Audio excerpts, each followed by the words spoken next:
Chapter 2. Temptation. I barely slept that night, and when morning came, it arrived without mercy. Al left early, quiet as always, kissing my forehead out of habit rather than intention. The door closed behind him, and the apartment returned to its familiar silence. I stood in the kitchen with a mug of coffee growing cold in my hands, my thoughts circling the same question over and over. Was I overthinking this? The card lay on the table, pristine, deliberate. John Harris, executive assistant. The title alone explained everything, and nothing at once. At 10 o'clock sharp, I finally picked up my phone. John answered on the second ring. "Good morning, Amy," he said, his voice warm, calm, completely unthreatening. "I was hoping you'd call." His tone immediately put me at ease. "Good morning. Thank you for yesterday. I wanted to ask about the meeting." "Of course," he replied smoothly. "Mr. Taylor would like to see you today, if that works for you. Lunch. I've already made a reservation. Lunch. Not a meeting room. Not an office." "All right," I said after a brief pause. "That works. Perfect," John said. "I'll call you at noon. A car will pick you up." I went to work feeling strangely detached from everything around me. Emails blurred together. Conversations faded into background noise. My reflection in the elevator mirror looked composed, professional. Yet beneath that calm exterior, something restless stirred. At exactly noon, my phone rang. "I'm outside," John said. "Black car. Driver will take care of everything." When I stepped out of the building and saw it, I nearly laughed. A long black car with tinted windows waited by the curb, polished to a mirror shine. It looked absurdly dramatic, like something borrowed from a mafia film. The driver stepped out immediately, opening the door with quiet precision. "Miss," he said politely. I slid into the back seat, my heart beating faster than necessary. The ride was silent, smooth, surreal. I watched the city pass through darkened glass, feeling as though I'd crossed into another version of my life, without realizing when the shift had happened. The restaurant stood discreetly on a quiet street, elegant without being loud about it. Inside, everything gleamed. Warm lighting, polished wood, the faint scent of expensive wine and restraint.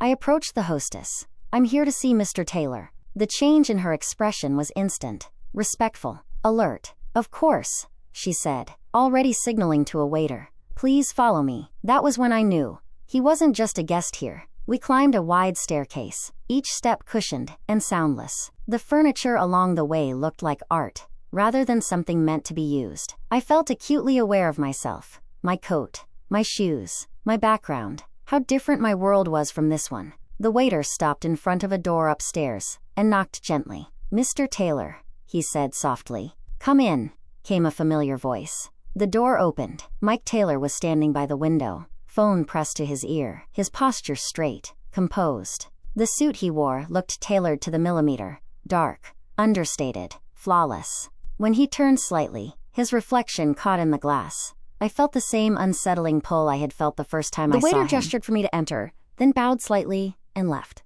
Mike finished his call quickly.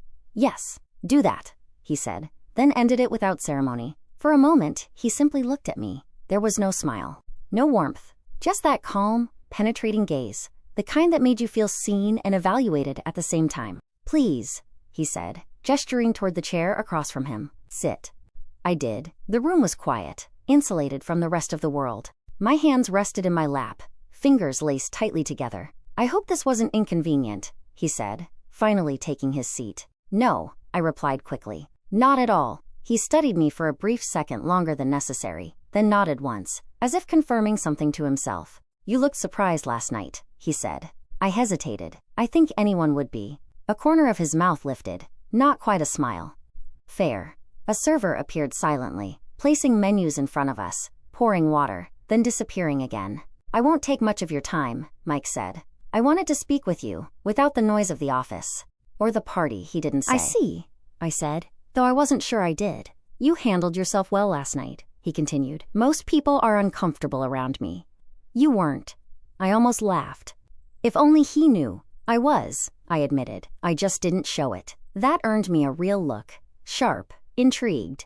"Interesting," he said quietly. Before the silence could stretch too far, the door opened again, and John stepped in. "Sorry to interrupt," John said cheerfully. "Everything's ready." He glanced at me and smiled, an easy, friendly smile that immediately shifted the atmosphere. "Amy, good to see you again. I hope the ride was comfortable?" "Yes," I said, grateful for his presence. "Thank you, John." Mike stood. "Let's eat," As we moved to the table, I noticed the contrast between them more clearly. Mike was controlled, economical in his movements, his charisma sharp and distant, like a blade polished too often.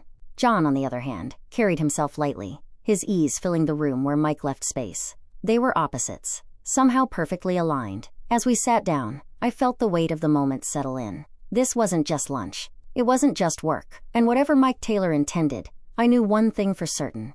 I was standing at the edge of something I didn't yet understand.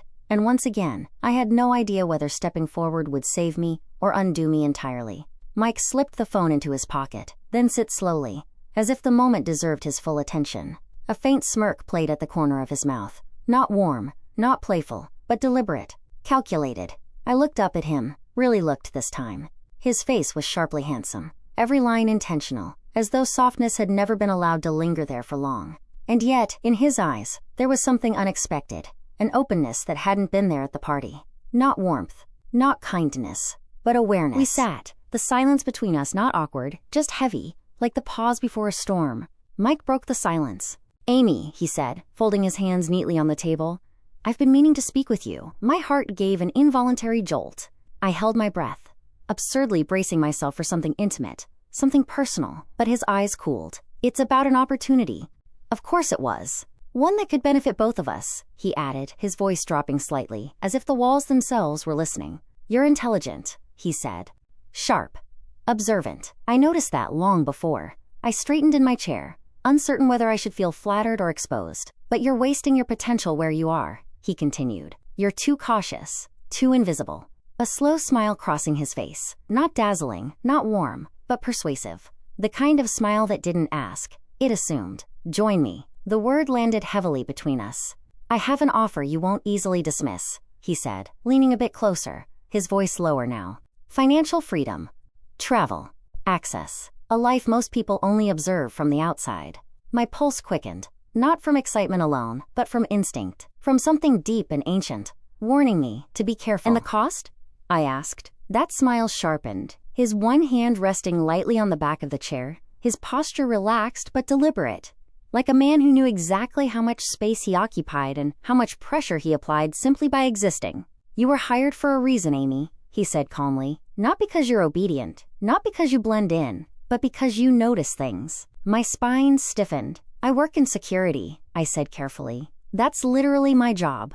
"Yes," he replied smoothly. "And you're very good at it." He gestured toward the folder on the table, but didn't open it. "Didn't need to. There are situations," he continued, "where visibility becomes a liability, where documenting everything creates more damage than protection."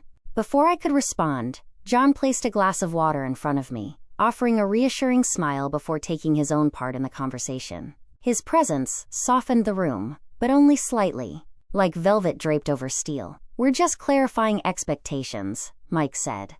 John nodded. "Amy, first, let me say this clearly. No one here doubts your integrity, or your competence." That word again, integrity, a warning disguised as a compliment. "There are internal processes," John continued gently, "that don't always align with regulatory frameworks. Temporary inconsistencies. Gray zones. Security breaches," I said. Mike's gaze sharpened. Not angry, not defensive. Interested. "Yes," he said. "Minor ones." "Minor to whom?" I asked. John leaned forward, elbows on the table, voice still calm. "To the company. To its growth. To the people whose livelihoods depend on it, continuing to operate without interference." "And my role?" I asked quietly. "Is to see," Mike said calmly, "and choose not to report." The words landed heavily, unmistakably. "You want me to ignore breaches," I said. "To suppress reports. To contextualize them," Mike corrected. "To delay escalation. To reclassify incidents that don't require unnecessary attention." "That's illegal," I said. My voice surprised me, steady even. "That's exactly what I was hired not to do." John's expression didn't change, but his eyes softened. "We're aware of the regulations," he said. "What we're offering is insulation, protection. You wouldn't be exposed." "And if something goes wrong?" I asked. Mike didn't hesitate. "Nothing goes wrong," he said, "because we manage risk, quietly." I looked at him then, really looked. This was not recklessness. This was not desperation. This was strategy. "You're asking me to compromise my ethics," I said. Mike's mouth curved into something that resembled a smile, but lacked warmth.